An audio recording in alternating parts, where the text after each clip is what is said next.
first. Why don't we start with them? And that's going to be Terry McDonald and Foster Martinez, who are here to talk about an affordable housing development there moving forward on in Santa Clara on Green Lane.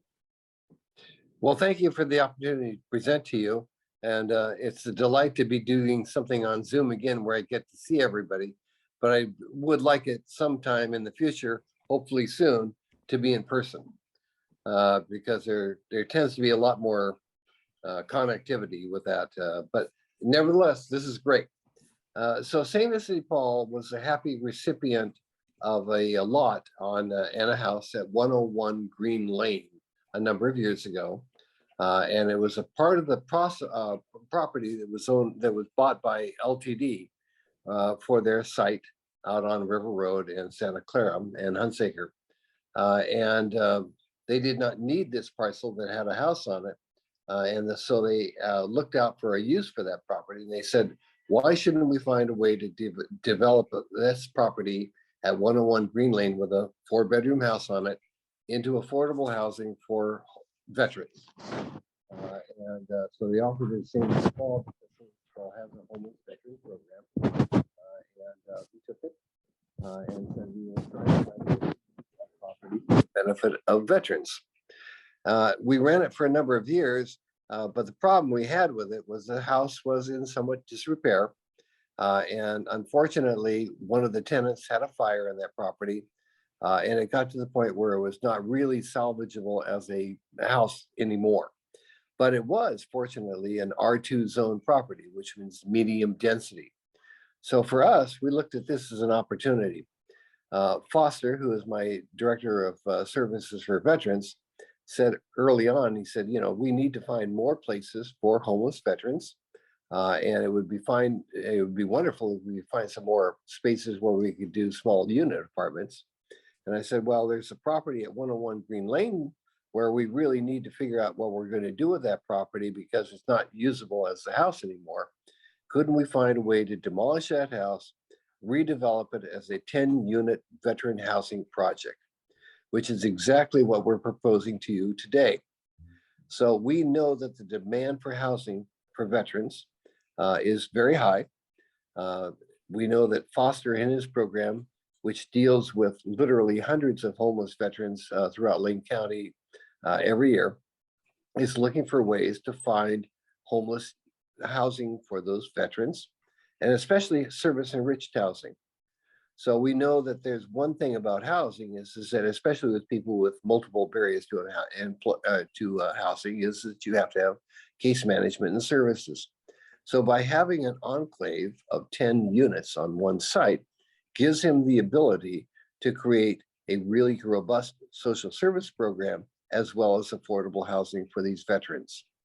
So our plan is to take this property and convert it over from basically currently a vacant piece of property into a 10-unit apartment complex over the next year to year and a half. There is a land use process that has to go forward, and we're in the process of working with the city of Eugene on that. But we wanted to come back to you as a neighborhood group to make sure that we were doing something that was of merit to the community. So that's what we're here for. Great. Are there questions? Or Foster, did you have more details you wanted to share with us? Or do you have a site plan where you could do a screen share? Or do you have any drawings or thumbnail sketches? The drawings and the sketches are coming as we develop the process. In terms of program, I'd allow Foster to go ahead and deal with that. Great. Sure. And I was able to bring site plans to this meeting. So once our 7% of homeless veterans in the United States are literally homeless. It makes about 1/10 of the homeless population in Eugene veterans. These VA-connected veterans have experienced unstable housing. And to get into this grant per diem program, they're connected with a clinical social worker through the VA with a HUD-VASH voucher. These 10 units will be that resting space for these Lane County veterans to build up income and reduce housing barriers for their permanent home. And we are excited to be a part of your community. Happy to have my staff on site and really honor that beautiful piece of land that we have. Thank you. And I'm happy to share a site plan whenever you are. I can screen share if you like. Sounds good. Go ahead. You got it.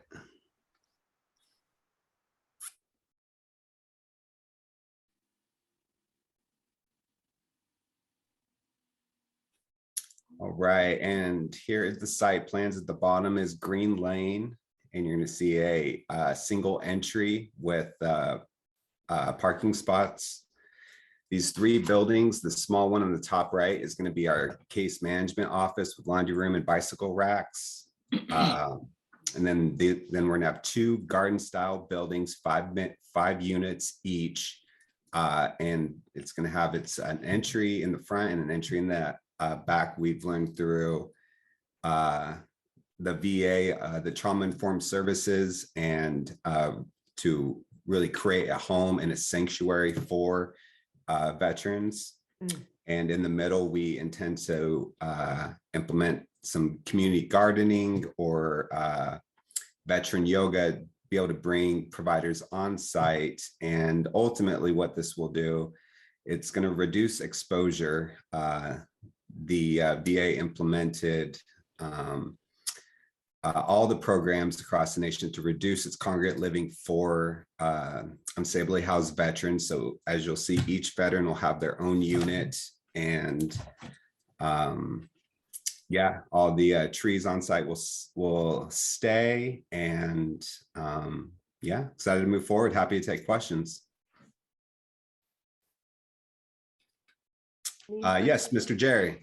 Yeah, I just wanted to give you a heads up. Right to the east of that property, in fact, adjoining to the east, is a lady that's been complaining to us about the homeless people on Green Lane. So you might get a little bit of pushback from her.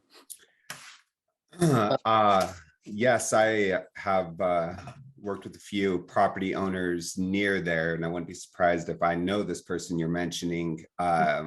Recently, we've been complimented on helping out that block by assisting the Lane County Enforcement and the Eugene City Police for loiterers or illegal campers. Patrick. Thank you. Two quick little questions. Along Green Lane, is it past the LTD entrance off of Green Lane, or is it before it, closer to River Road? It is past the LTD transfer station. Thank you. And it's adjacent? Yes. Okay, thank you. And then if I understood, did you say this is it's a VA connected vets? Yep. They're going to come in, they're going to get taken care of, wonderful type things like that. Are they going to then transition to other housing, hopefully, and then more people come in, or is this going to be a place for a forever type home? Great question. The properties will be earmarked as transitional housing. So we'll reduce the shelter capacity and literal homeless veterans within our community, and offer these safe units to regain that stability in hopes to transition them to a permanent home with a HUD-VASH voucher, similarly to the Section 8 voucher. Great, thank you. One last little follow-up. Is staff will be on site? Yes, I have a dedicated veteran team who will be providing wraparound services and maintaining site control. Thanks, Foster. Yeah, you're welcome. Put myself in the queue. Is there, do you have any statistics on how long somebody would be in a transitional housing situation like this before they move to something else? Is there an average or? Great question, Kate. Our goal is 6 months, and over the last 2 years, we've extended that to a year, but our goal is to strive for 6 months. Okay. Oh, Dawn Leslie, your hand's up? Yes, I had Question about services. It sounded in the beginning that some sort of service enhanced, or I forget the term you used, Terry, but curious. Wraparound service. And so what will that consist of? Do you have a sense of that for this particular site? Sure. So in conjunction with the VA, the participants will be assigned a licensed clinical social worker with mental health services. On the St. Vincent de Paul side, we have a housing case management team to where we look into the day-to-day stability of the veteran, meanwhile reducing housing barriers. So if there are past evictions, past rental arrears, obtaining income or enhancing income within that 6 months is what my team prepares to do. Thank you. You're welcome. Gary. Just a comment. Earlier, you had mentioned trauma-informed service. And first of all, I think the entire project's fantastic. And that particular element is extremely important because so many veterans can't function because of the trauma that has occurred, not just seeing things or doing things, but being involved with people and superiors who did horrible, horrible things. And my sister provides that service. She had to go through it herself, and now she provides that. And she's moving to Eugene, so maybe she'll be one of the people helping out there. But it's a great program. I love it. Thank you, Gary. Any other questions for Terry or Foster? Follow up if you don't mind, Kate. Yeah. What type of process do you have to go through with the city to do this at that location? What are some of the things that you have to transition through? Well, I'll take that one. That's a site review. So this site is an R2 site, which is medium density housing, which it conforms to. But for a variety of reasons, it requires a site review process, which is a public use process. So it will be coming out to the Land Use Board of Appeals at some point as to whether it can go forward or not. So we have to make the case as to why we should be able to develop this property in the way that we do. The public has the opportunity to weigh in as to whether they think it's a good idea or not and give specific reasons. And then it goes up to the Planning Commission and then go on from there. Gotcha. I mean, aside from just the world, is there anything that would be, that's a sticking point right now, or is this just a typical process that you guys would need to go through? Well, it's unusual. So normally, if you've got an absolute zone site, you have automatically, use of the property. If there's an overlay for R2, then you can go ahead and develop it. But evidently, when this was a school site, that's what it was before, it was a non-conforming use. And since it was a non-conforming use, it has to conform to the rules associated with site review. Thank you. Great. Yeah. Terry. And was it mentioned the timeline of implementation on this? No, it was not. So it depends upon the site review process. So as probably you do or not know, site review typically with the City of Eugene is anywhere from a 4 to 8 month process. So you go through the site review process with the city says yes or no, then the public comment comes in. The public comment can say we like this project or we don't. And at that point, it either goes back to the Planning Commission or not. If there's no objections to the project, then it goes forward. So it could be as short as 4 to 5 months. If someone objects to the project for whatever reason, then it goes back to the Planning Commission for review. If the Planning Commission decides to approve it, then whoever objects to the project has the opportunity to appeal to the State Land Use Boards of Appeals, which can be as long as a year process. So the short answer is anywhere from 4 to 16 months. Martha. I know you said a few words, but could you review again for us?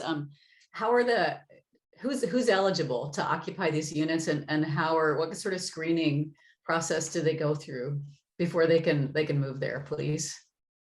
Sure. Martha, the criteria for eligibility, it will be actively served in the military with an honorable discharge, other than honorable, unstably housed, and below 50% area media income, and also present within Lane County.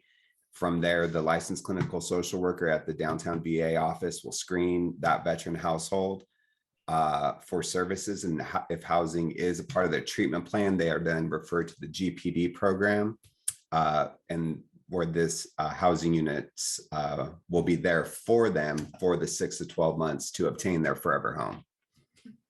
Thank you. Dawn, When you say veteran household, could that be a family where one member is a veteran? Yes. So within this program, we can bring in a married couple or partnered couple, and then we also have units at our vet lift location for veterans with children. So this will be an added capacity to our existing portfolio. And a follow-up question, is there a plan, other than the standard public hearing process, is there any sort of plan for outreach or communication with the neighbors? The short answer is we always involve the neighbors in any process. So if you look at Iris Place, which was down opposite Howard, that very much involved all of the neighbors in the process.